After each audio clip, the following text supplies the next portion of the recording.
Con el licenciado Nicolás Lodeiro Ocampo. Él es director ejecutivo de la red Yaguareté. Muy buenos días, Nicolás. Nabila Jatip te saluda desde Nacional Buenos Aires. Hola, buen día, Nabila, ¿cómo estás? Muy bien. Bueno, contanos de qué se trata este regreso del Yaguareté del Chaco a la población de Liberá.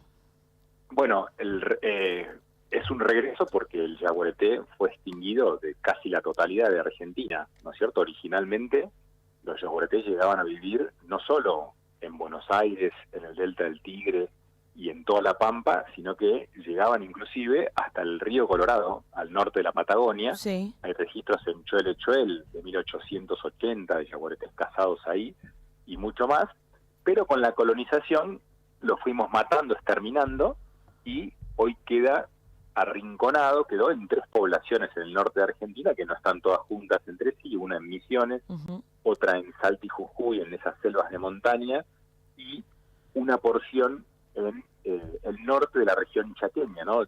Formosa, un poco de Chaco y el este de Salta, y en todo el resto de los lugares había sido extinguido. Sí. Pero un proyecto desde hace muchos años que busca recuperar la fauna de los esteros de Liberá, ese lugar espectacular que había sido también casi destruido por la cacería, ni más ni menos.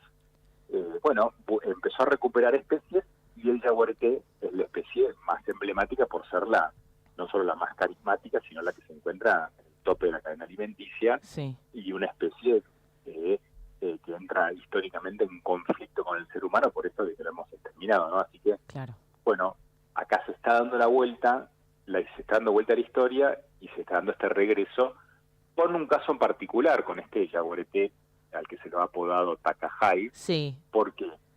Porque es hijo de una hembra nacida en cautiverio, Bien. ¿no es cierto?, en el zoológico de Batán, en Mar del Plata, que fue llevada para el comienzo de este proyecto, pero que se la mantuvo en un recinto muy grande en el Parque Nacional El Impenetrable, en Chaco, donde había en aquel momento un solo macho silvestre conocido, que se lo había capturado, se le puso un collar con GPS, y con una técnica especial se le permitió que ingrese al recinto de esta hembra llamada Tania, Sí. que se apareen, y los cachorros, el macho se lo dejó salir después de ese recinto, sigue libre hasta hoy, se llama Caramta, y fruto de esa unión nacieron 2 cachorros, Nalá y Takahai. Nalá Fue es hembra. liberada. Bien. Nalá, claro, Sí. Nalá es hembra, fue liberada Sí. en el Parque Nacional El Impenetrable. Hoy está libre todavía, fue liberada a mediados del año pasado por primera vez. ¿Cuándo nacieron Takahai y Nalá? Nacieron hace 3 años. Sí.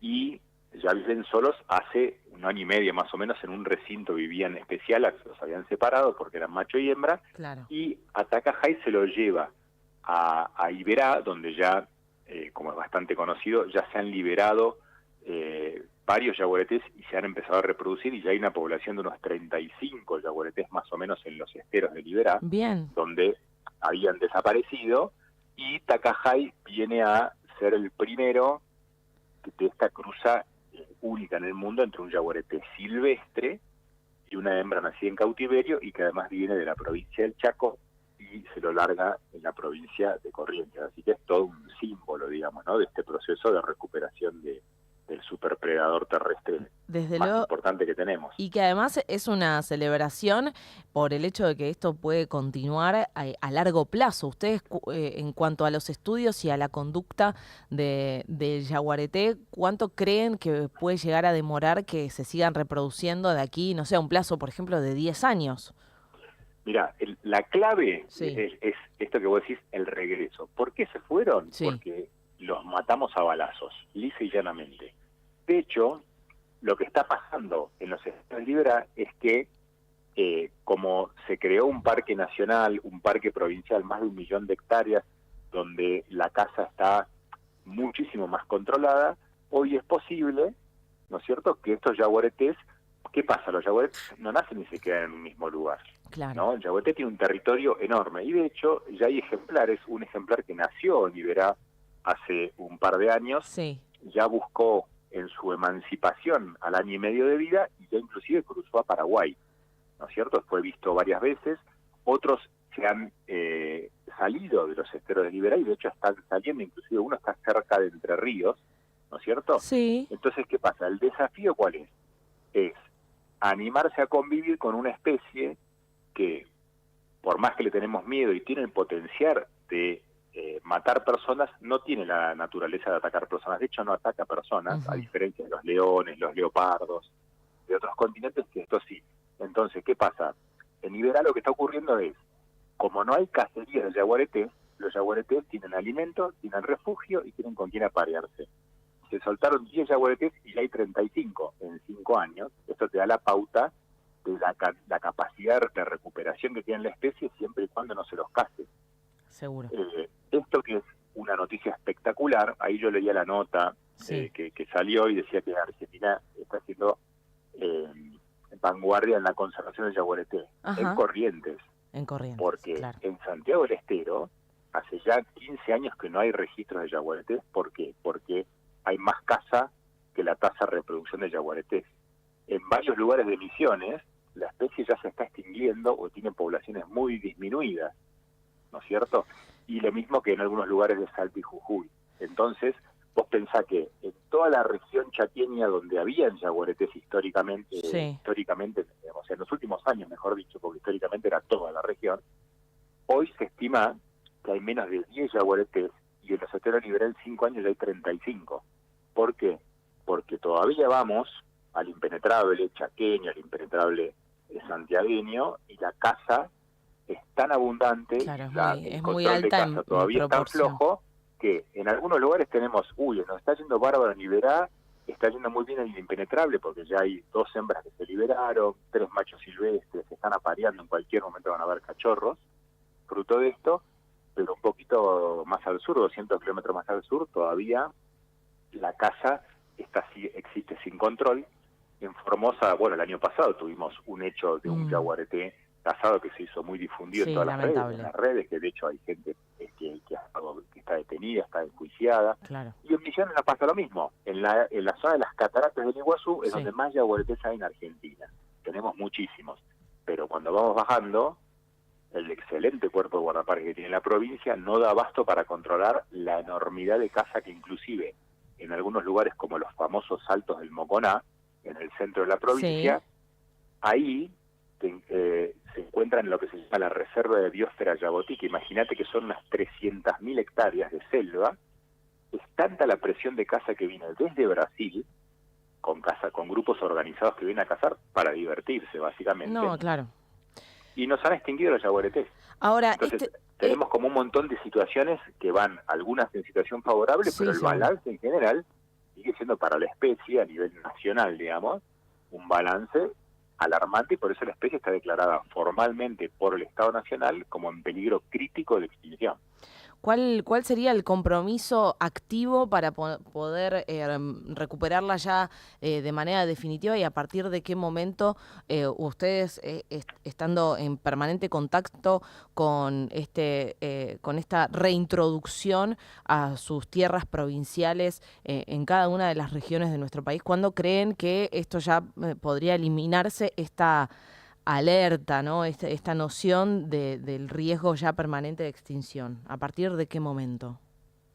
Bueno, lo van a marcar los números. Hoy yo te diría que en Iberá la cosa es muy auspiciosa, porque además ya el contexto está dado hacia eso, la corriente está recibiendo con interés el yaguareté, pero por ejemplo, en el norte de Misiones, ahí la situación está bastante controlada, pero en las zonas, esto que te contaba, en Moconá, en Santiago del Estero y en algunos lugares de Salta y Jujuy, hay 2 claves que hay que controlar seguro, ¿no?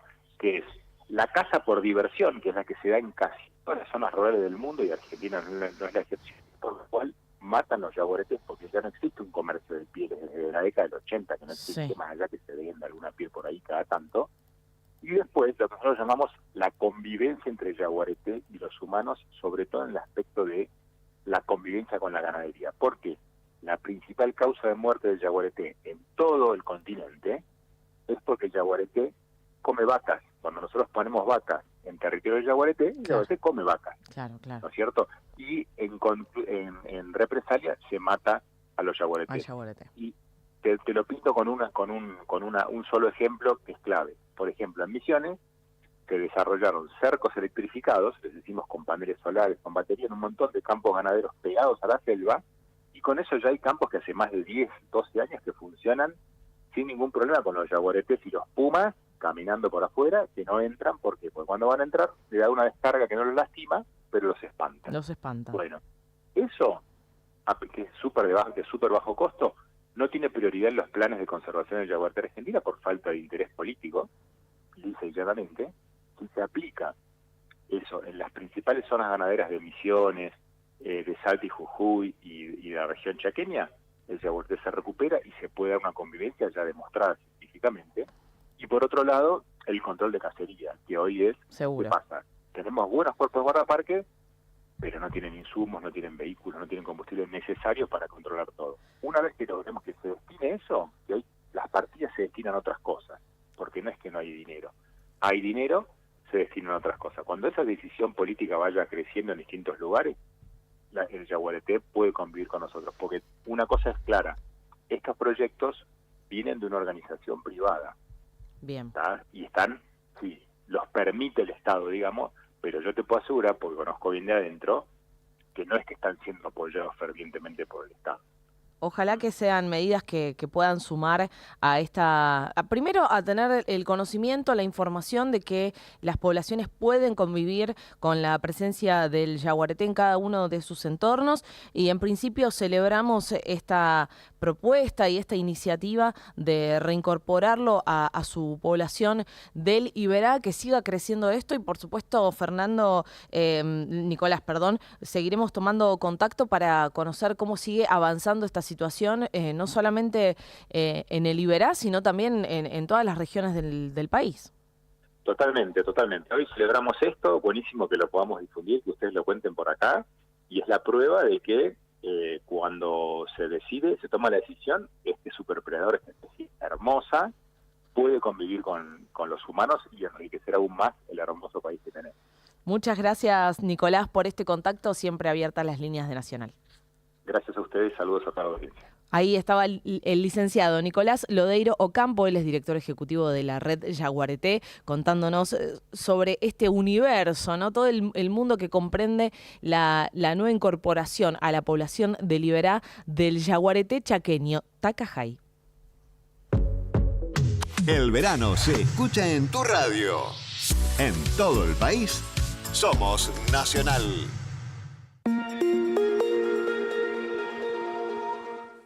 ¿Buscas un lugar donde estacionar en el microcentro? Déjanos tu auto. Lo recibiremos bajo las más estrictas normas de seguridad sanitaria.